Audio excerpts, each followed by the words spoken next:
ओं क्रीं महाकाल्यै नमः।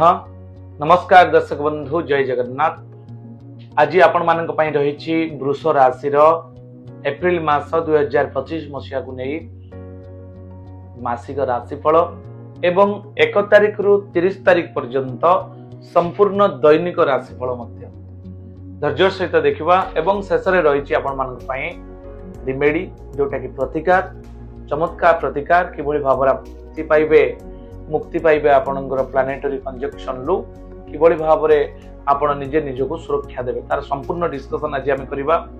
आज आमे डिस्कशन करिबा आपणकर शिक्षा, स्वास्थ्य, आपणकर चाकरी, व्यवसाय, अर्थ, आय, व्यय एवं जहाँ रही आपणकर संतान संतति प्लानिंग जो माने करूचंती समानकर डिस्कशन एवं प्रेम प्रणय एकु नै आमे संपूर्ण डिस्कशन करिबा।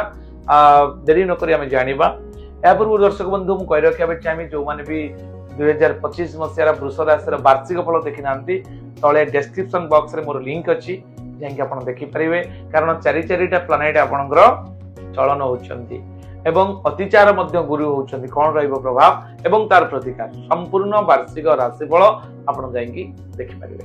आसन देबे जिबा वृष राशि को आमे एनालिसिस करबा।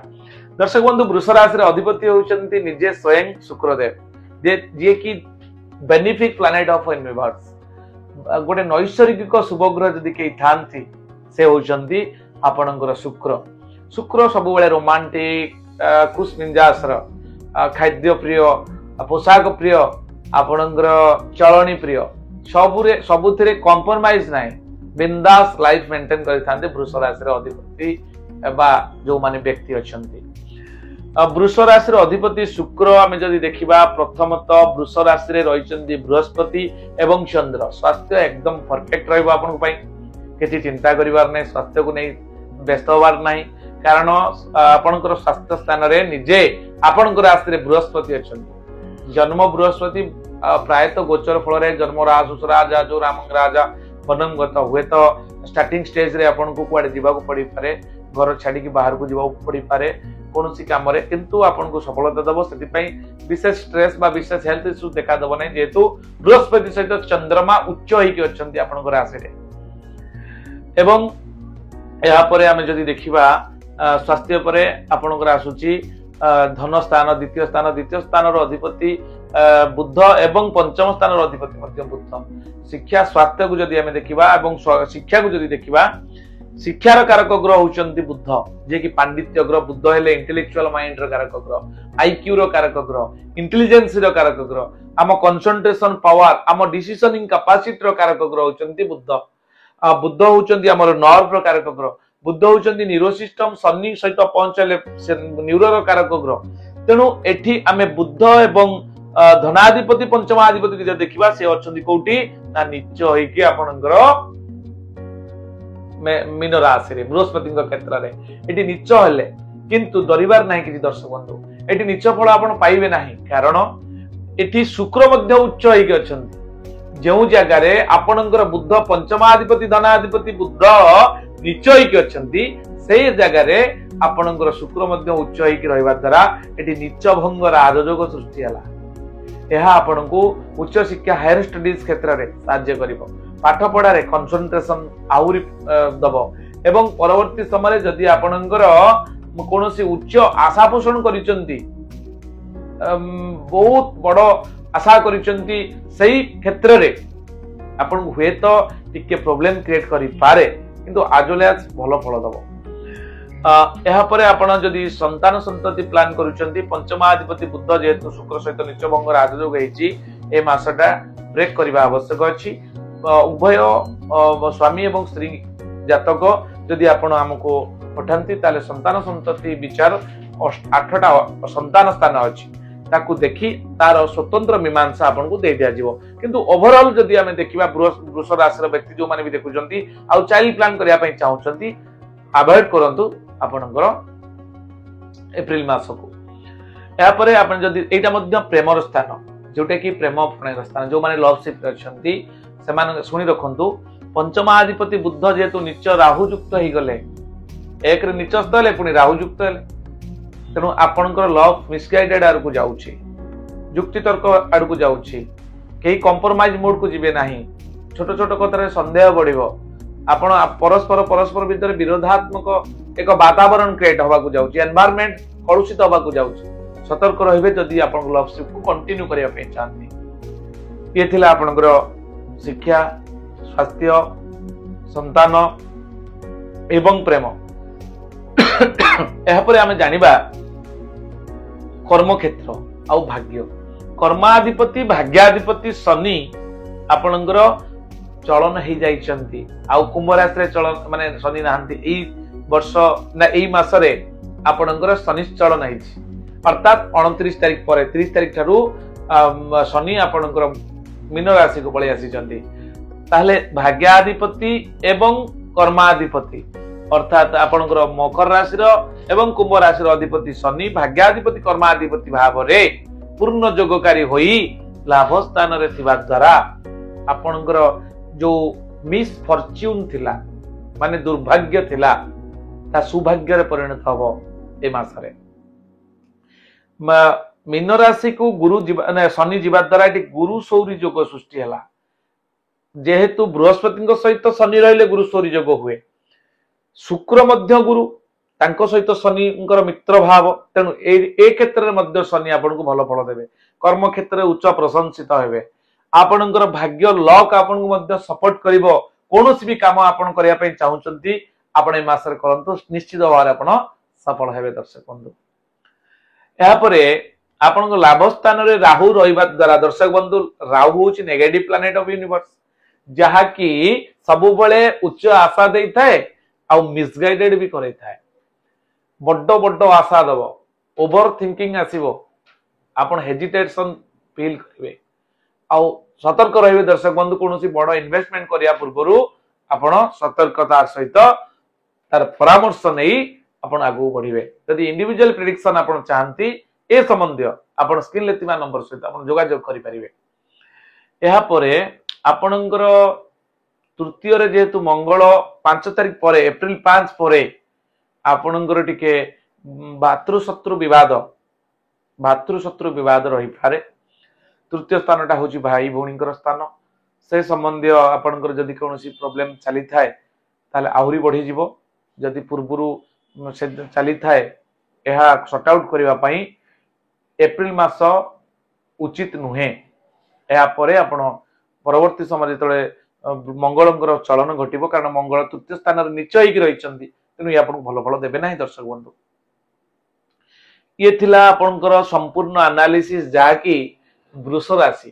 ଓଭରଅଲ ଯଦି ଆମେ ଦେଖିବା, ଏ ମାସଟି ଆପଣଙ୍କର ଟିକେ ମାନସିକ ଅସ୍ଥିରତା, ଅନକନଷ୍ଟେବୁଲ ହବ, ଯୋଉଟା କି ଆପଣଙ୍କର ମାଇଣ୍ଡ ଅନକନସେଣ୍ଟ୍ରେସନ ମାଇଣ୍ଡ ହବ, ଅସ୍ଥିରତା ବୃଦ୍ଧି ପାଇବ।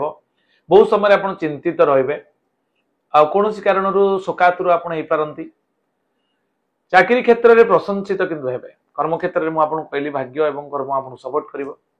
ବ୍ୟବସାୟରେ ଲାଭବାନ ହେବେ। ବିଦ୍ୟାର୍ଥୀ ମାନେ ଉଚ୍ଚ ଆଶା ପୋଷଣ କରି ସଫଳତା ହୁଏତ ନ ପାଇ ପାରନ୍ତି, କିନ୍ତୁ ଅଧ୍ୟବସାୟ ଜାରି ରଖନ୍ତୁ, ସଫଳତା ନିଶ୍ଚିତ ଆପଣଙ୍କର ପାଦ ଛୁଇଁବ। ଏବେ ଆମେ ଜାଣିବା 1 ତାରିଖ ଠାରୁ 30 ତାରିଖ ପର୍ଯ୍ୟନ୍ତ କଣ ରହିଛି ଦୈନିକ ରାଶିଫଳ ଦର୍ଶକ ବନ୍ଧୁ। 1 ତାରିଖ ଦିନ ଆପଣ ସୁଖ ସମ୍ମାନ ଲାଭ କରିବେ। 2 ତାରିଖ ଦିନ ଶ୍ରୀଚନ୍ଦ୍ର ଅତ୍ୟନ୍ତ ଚମତ୍କାର। 3 ତାରିଖ ଦିନ ସ୍ୱାଧୀନ ଚିନ୍ତା, ଇଏ ବହୁତ ବଢିଆ। 4 ତାରିଖ ଦିନ ଆପଣ ଆଶାବାଦୀ ରହିବେ। 5 ତାରିଖ ଦିନ ପ୍ରତିକ୍ରିୟା, 6 ତାରିଖ ଦିନ କାର୍ଯ୍ୟ ସଫଳ, 7 ତାରିଖ ଦିନ ଲୋକ ସମ୍ପର୍କ, 8 ତାରିଖ ଦିନ ଶତ୍ରୁ ବୃଦ୍ଧି, 9 ତାରିଖ ଦିନ ପ୍ରତିରୋଧ, 10 ତାରିଖ ଦିନ ଦ୍ରବ୍ୟ ନଷ୍ଟ, 11 ତାରିଖ ଦିନ ଦେହ କଷ୍ଟ, 12 ତାରିଖ ଦିନ ଘାତ ଚନ୍ଦ୍ର ଥିବାରୁ ସତର୍କତା ଅବଲମ୍ବନ କରିବେ ଏବଂ 13 ତାରିଖ ଦିନ ଈର୍ଷା ଭାବ ବଢିବ, 14 ତାରିଖ ଦିନ ନିଷ୍ଠୁରତା, 15 ତାରିଖ ଦିନ ହିଂସା ଦ୍ୱେଷ, 16 ତାରିଖ ଦିନ ବନ୍ଧୁ ମିଳନ, 17 ତାରିଖ ଦିନ ଦ୍ରବ୍ୟ ଲାଭ, 18 ତାରିଖ ଦିନ ରୋଗ ପୀଡା, 19 ତାରିଖ ଦିନ ଆପଣ ପରାଜୟ ସ୍ୱୀକାର କରିପାରନ୍ତି। ଆପଣଙ୍କର 20 ତାରିଖ ଦିନ ଧର୍ମ କର୍ମ କରିପାରନ୍ତି। 21 ତାରିଖ ଦିନ ପରୋପକାର, 22 ତାରିଖ ଦିନ ସ୍ୱାଧୀନତା, ଆପଣ ସ୍ୱାଧୀନ ଭାବରେ କାମ କରିବା ପାଇଁ ସୁଯୋଗ ପାଇବେ। 23 ତାରିଖ ଦିନ ଦର୍ଶକ ବନ୍ଧୁ ଉଚ୍ଚ ଆଶା ପୋଷଣ କରିପାରନ୍ତି। 24 ତାରିଖ ଦିନ ଆତ୍ମସନ୍ତୋଷ, 25 ତାରିଖ ଦିନ ଦର୍ଶକ ବନ୍ଧୁ ଅର୍ଥ ଲାଭ, ଆପଣଙ୍କର 26 ତାରିଖ ଦିନ ସୁଖ ସମ୍ଭୋଗ, 27 ତାରିଖ ଦିନ ଆପଣଙ୍କ ପଥକୁ ରୋଧ କରାଯାଇପାରେ, ଉଷ୍ଟାକେଲ ଆସିପାରେ, 28 ତାରିଖ ଦିନ ବିଷନ୍ନତା, 29 तारिख दिन श्रीचंद्र बहुत भल अच्छी एवं 30 तारिख दिन आपंकर आदर सम्मान पाइबे अर्थात मासर आरंभ आपण अत्यंत चमत्कार बा प्रथम सप्ताह एवं शेष सप्ताह आपण अत्यंत चमत्कार रहिबो। ये थिला आपनकर संपूर्ण 1 तारिख ठारू 30 तारिख पर्यंत दैनिक राशिफल। दर्शक बंधु छोटिया सूचना देवाई चाहिए ये थिला आपनकर चंद्र कुंडली अनुसार अर्थात गोचर फल अनुसार जिते लोकंकर वृष राशि समस्त समान एक प्रेडिक्शन। बहुत लोक मत प्रश्न करती दर्शक बंधु जे मोर वृष राशि अन्य मानकर वृष राशि बहुत लोकंकर वृष राशि समस्त समान प्रभाव रहिबो। देखंतु केतेक अनुसारे आमे जदि उदाहरण दबा सूर्यंकर किरण पड़ुची खराटा समस्त अनुभव होउची शीत समस्त प्रायतः ओवरऑल अनुभव होउची वर्षा हेले समस्त वर्षार अनुभव होउची मने कर खरा दिन रे समस्त खरा जो उत्ताप बा गरम अनुभव होउतला बेले जदि कोनोसी व्यक्ति को इंडिविजुअली आमे देखिबा ताकू ज्वर होइची ताकू किंतु खरार अनुभव होबो नाही कारण ताकू शीत अनुभव हो से कमल घोड़े के सोइबो दुलुक उठौची शीत होई जाइची अर्थात ज्वर होई जाइची अधिका ताकू फैन दरकार नाही माने ताकू शीत दरकार माने अर्थात शीत जोर होउची ताकू गरम दरकार तेनु सेति पई से कमल घोड़े के सोउची एटा हला तार इंडिविजुअल प्रेडिक्शन ओवरऑल गोटे प्रभाव एवं इंडिविजुअल व्यक्तिगत गोटे प्रभाव निश्चित भाव अलग अलग अच्छी से आपंकर जन्म कुंडली नवांश कुंडली दशमांश कुंडली षष्ठ्यंश विचार आपणकर डिग्री वाइज रिपोर्ट द्वादश भावफल ए सबूर षोडश वर्ग ए सबूर विचार नहीं कि आपणकर जदि आप विचार करुचंती तार व्यक्तिगत भाव में आपन को निश्चित सपोर्ट करिवो।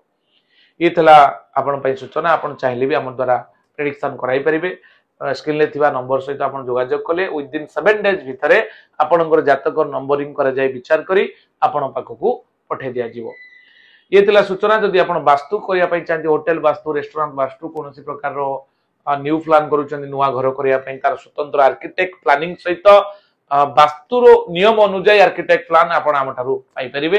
अत्याधुनिक टेक्नोलोजी रो जो ओरा स्कैनर वास्तुचक्र मैग्नेटिक कंपास सहित होटल रेस्टोरेंट आपन इंडस्ट्री कोनोसी प्रकार व्यवसायिक अनुष्ठान इन्वेस्टमेंट बहुत करि दैछन किंतु आपन सफल होई परु नांती से क्षेत्र रे वास्तु प्रॉब्लम रहिछि घर करिसंती रिलेशनशिप रे प्रॉब्लम स्वामी स्त्री भीतर पाठ आपनकर अपमृत्यु होउछि बारंबार से जो घरे से घरे किछ ना किछ वास्तु प्रॉब्लम रहिछि बोली आपन जानिबे।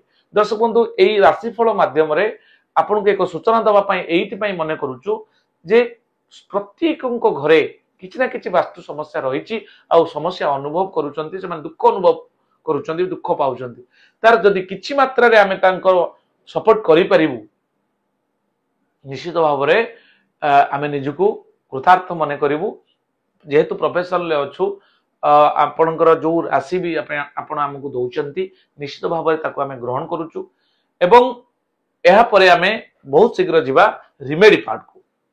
दर्शक बंधु वृष राशि अधिपति होचने शुक्र शुक्र पई आपण गोटे काम करिवे जहां भी आपनकर प्रभाव अछि एप्रिल मास रे दुष्प्रभाव अछि ताकू काटिबा पई आपण शुक्रंकर जो बीज मंत्र अछि ओम सुं शुक्राय नमः ए मंत्र को जप करंतु। जदि आपण रत्न धारण करिया पई चाहुचंती जातक परामर्श क्रमे आपण व्हाइट सफायर किंबा व्हाइट कोराल आपण पिंधि परिबे ए होची आपण पई उचित रत्न। जदि आपण नवा पई चाहंती आपणकर नंबर रे कांटेक्ट करी आपण लैबोरेटरी रिपोर्ट सहित आपण संपूर्ण तथ्य जोटा कि जेम स्टोन को प्रेडिक्शन कला परे तार जो रिपोर्ट सहित आपन को दे दिया जीवो। या परे आउ एक उदित सूर्य को आपण जल चढ़ांतु देखिबे आपनकर ए मासटी संपूर्ण भाव रे सफल पाइबे शुभ फल पाइबे। आज पई एतिकी दर्शक बंधु पुणी देखा हबो आउ एक नूतन अध्याय रे आउ एक भिन्न राशि मिथुन राशि को नै। नमस्कार जय जगन्नाथ।